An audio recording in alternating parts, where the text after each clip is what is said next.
Ya, halo, selamat siang pemirsa. Jumpa lagi bersama kami di Dialog Khas Berita 1 Lunch Talk langsung dari Max Coffee Berita 1 Plaza Jakarta.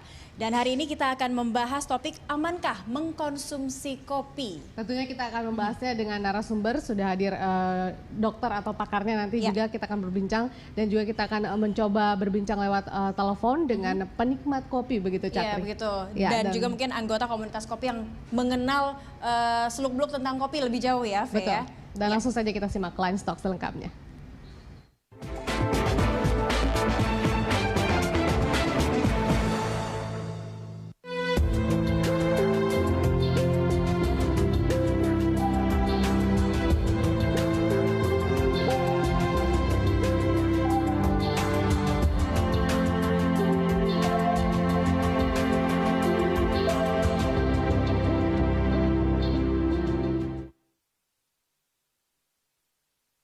Kasus Wayan Mirna Salimin yang menderita kejang-kejang dan meninggal dunia usai meminum seteguk kopi di salah satu restoran di Mall Grand Indonesia dikait-kaitkan dengan jenis kopi yang diminumnya. Bahkan spekulasi bahwa kopi yang diminumnya lah yang menyebabkan kematian Mirna. Namun polisi hingga kini belum berani mengambil kesimpulan sebab saat ini polisi masih meneliti sampel kopi dan cairan dari mulut korban. Menurut keterangan yang didapat polisi, Mirna memesan secangkir es kopi Vietnam. Kopi Vietnam atau Vietnamese coffee sebenarnya bukan jenis kopi, melainkan hanya cara penyajiannya saja. Kopi ini baru tren di Indonesia sejak tahun 2014 lalu. Racikan kopi Vietnam bisa berisi bubuk kopi yang dicampur susu atau bisa pula bubuk kopi yang hanya dicampur gula saja. Yang membedakannya hanya cara penyeduhan yang menggunakan saringan metal draper berbahan besi atau aluminium untuk menampung agar ampas kopi tidak masuk dalam cangkir kopi. Gelas kopi yang sedang diracik juga ditutup dengan gelas serupa tabung aluminium. Vietnamese drip coffee pada awalnya menggunakan dark roast coffee dan campuran susu kental manis sebagai penyeimbang rasa pahitnya. Tapi sekarang peminum kopi seluruh dunia bereksperimen dengan berbagai jenis kopi dan campurannya untuk mendapatkan rasa Vietnamese coffee sesuai dengan selera mereka. Efek kopi sebenarnya juga tidak bisa langsung dikaitkan dengan kematian. Meskipun kandungan kafein dalam kopi dapat meningkatkan berbagai resiko penyakit seperti jantung, stroke, meningkatnya kolesterol, rematik, dan merusak pembuluh darah. Tetapi dari hasil penelitian para ahli kedokteran, tidak pernah ada orang yang langsung meninggal gara-gara minum kopi. Namun tahap aman meminum kopi untuk mencegah berbagai penyakit disarankan mengkonsumsi tidak lebih 4 cangkir kopi dalam sehari. Tim Liputan Berita 1, Jakarta. Nikmatnya menyeruput secangkir kopi sebenarnya ya, Fe. Iya, kalau lihat dari tayangannya tadi terlepas dari beritanya dan peristiwanya, sepertinya rasanya pengen minum kopi Rasanya pengen minum dari kopi. cara membuatnya juga sangat menarik begitu. Nah, kita sudah bersama dengan narasumber kita, Dr. Renan Sukmawan sebagai spesialis jantung atau kardiologis. Namun dokter, tahan sebentar, kita akan berbicara lebih jauh lagi tentang amankah mengkonsumsi kopi. Namun kita akan tersambung dengan reporter Tika Bermau dari Rumah Duka Darmais. Selamat siang, Tika.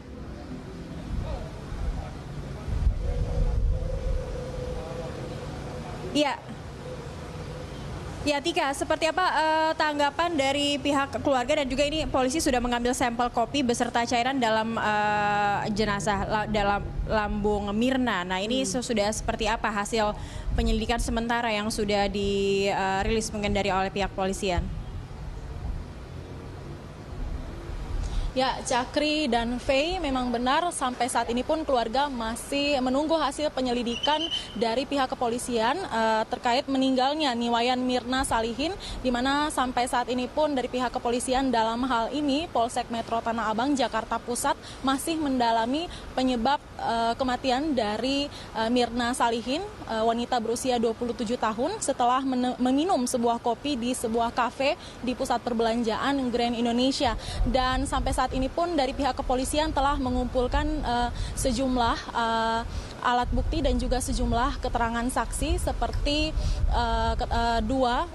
keterangan dari dua rekan Mirna Salihin yang saat itu juga bersama dengan Mirna dan juga memesan minuman dari kafe yang sama. Dan selain itu juga polisi telah mendapatkan keterangan dari 4 orang pegawai di kafe tersebut.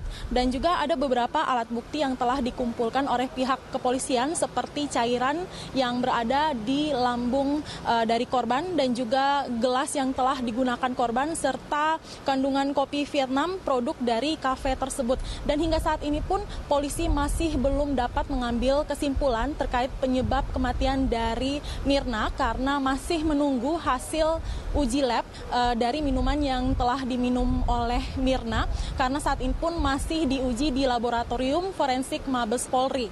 Cakri dan Faye. Ya. Baik, Tika, ini kan ada juga informasi yang beredar bahwa Mirna ini sendiri atau almarhumah Mirna ini meninggal karena diracun. Bagaimana kemudian tanggapan keluarga terkait berita tersebut? Ya, Cakri dan Faye, hingga saat ini pun kami masih belum berhasil menemui pihak keluarga dari Niwayan Mirna Salihin ini yang saat ini pun memang tengah berada di dalam rumah duka Rumah Sakit Darmais, Jakarta Barat, tengah mendampingi di sisi jenazah almarhumah. Dan memang ada pun jenazah Niwayan Mirna Salihin ini memang disemayamkan di rumah duka Rumah Sakit Darmais sejak kemarin, tepatnya di kamar EF lantai dasar. Dan rencananya esok Mirna Salihin ini akan dimakamkan di tempat pemakaman umum di Gunung Gadung, Bogor pada pukul 10 waktu Indonesia Barat. Kejadian ini memang cukup menarik tanggapan dari berbagai masyarakat di mana selain ramai di media sosial, kami memantau di sini juga di depan rumah duka banyak sekali karangan bunga yang telah ada ucapan bela-sungkawa dan juga kami memantau di sini ada beberapa kerabat dari almarhumah yang memberikan penghormatan terakhir kepada almarhumah, di mana Mirna Salihin ini memang merupakan wanita berkelahiran tahun 1988, saat ini menginjak usia 27 tahun, anak dari seorang pengusaha yang bernama Darmawan Salihin. Ia ini merupakan lulusan dari perguruan tinggi di Sydney, Australia, dan baru menikah selama 1 bulan dengan suaminya yang bernama Arif Sumarko. Mirna ini merupakan korban yang meninggal dunia pada saat meminum es kopi Vietnam di salah satu kedai kopi di Mall Grand Indonesia pada hari Rabu yang lalu, dan sampai saat ini pun keluarga masih menunggu hasil penyelidikan untuk mengetahui penyebab dari kematian Niwayan Mirna Salihin ini. Demikian Cakri dan Faye. Baik, terima kasih Tika Berema melaporkan langsung dari rumah duka Rumah Sakit Darmais. Kita juga turut berduka cita begitu dengan apa yang dihadapi keluarga Mirna, khususnya dengan kepergian Mirna. Dan kita paham kemudian keluarga tidak memberikan komentar sama sekali begitu Cakri ya. Masih dalam kondisi berduka dan ini sedang berada mendampingi kondisi jenazah dan keluarga yang lain. Baik, kita langsung ke narasumber kita. Selamat siang Dokter Renan. Selamat siang, makasih Mbak Cakri, Mbak Faye. Ya. Dokter, ini kan secara garis besar kita masih melihatnya ini penyebabnya karena mengkonsumsi kopi, Dok. Tapi berbicara mengenai kopi dan zat yang ada di dalamnya, apakah memang kopi ini adalah salah satu pemicu kematian atau pernahkah kemudian atau banyak kasus yang disebabkan oleh kopi begitu, mengkonsumsi kopi? Baik, saya kira pertama untuk kasus ini ya, terus kalau almarhumah Mbak Mirna tentu kita berbela-sungkawa, duka cita ya. Tetapi untuk sampai ke kasus ini kausanya apa, apakah betul karena kopi, kita tidak punya hak untuk bicara sampai sana. Tapi yang saya bisa sampaikan adalah evidence yang ada di literatur. Ini tentang kopi ini, apalagi terkait dengan jantung dan pembuluh darah yang menjadi bidang keahlian saya. Ini sudah ada literaturnya puluhan bahkan ratusan literatur dan hasilnya memang conflicting. Conflicting itu mulainya awal-awal tahun 2000-an dulu kita menganggapnya efeknya buruk ya, jelek, menimbulkan macam-macam ya. Tapi studi-studi terakhir bahkan tahun kemarin 2005 ada 2 studi besar yang justru agak unik, agak membuat kita berpikir ulang. Ternyata efek protektifnya justru menurunkan insiden penyakit jantung dan pembuluh darah. Dan itu membuat kita berpikir apa sebenarnya mekanismenya. Jadi American Heart Association, asosiasi jantung Amerika, pada tahun lalu menyampaikan bahwa satu side effect dari kopi tentu ada satu apa yang disebut sebagai stimulasi central nervous system. Jadi menstimulasi susunan saraf pusat. Apakah efeknya berbahaya atau tidak? Sebentar dulu, karena side-nya itu umumnya adalah ringan saja, takikardi, jantungnya berdebar-debar, atau misalnya tensi naik sedikit, tetapi efek itu tidak masalah bagi mereka yang jantungnya lemah, Dok. Kita bicarain populasi luas ya, sudah luas itu hampir tidak didapatkan perbedaan bermakna namanya. Jadi kemudian efek yang kedua disampaikan bahwa dia bisa melisiskan asam jaringan adipos jaringan lemak gitu ya, sehingga terbentuk asam lemak yang banyak di tubuh, lebih beredar begitu, sehingga sehingga LDL-nya umumnya naik. LDL itu komponen kolesterol yang kita tahu ya. Nah, ketiga efek yang juga diingatkan oleh American Heart Association adalah apa yang disebut sebagai efek diuretik. Jadi dia bekerja di ginjal, sehingga dia membuat, kalau Anda tahu sering mungkin mengalami setelah minum kafein atau bisa kopi, bisa teh ya, jangan lupa bahwa kafein tidak hanya pada kopi, ada teh juga di dalam dan sebagainya. Itu dapat menimbulkan urinalis, jadi kencing berlebih begitu ya gampangnya ya. Dan kemudian efeknya tentu boleh kita sebut dehidrasi, karena itu saja yang bisa disampaikan.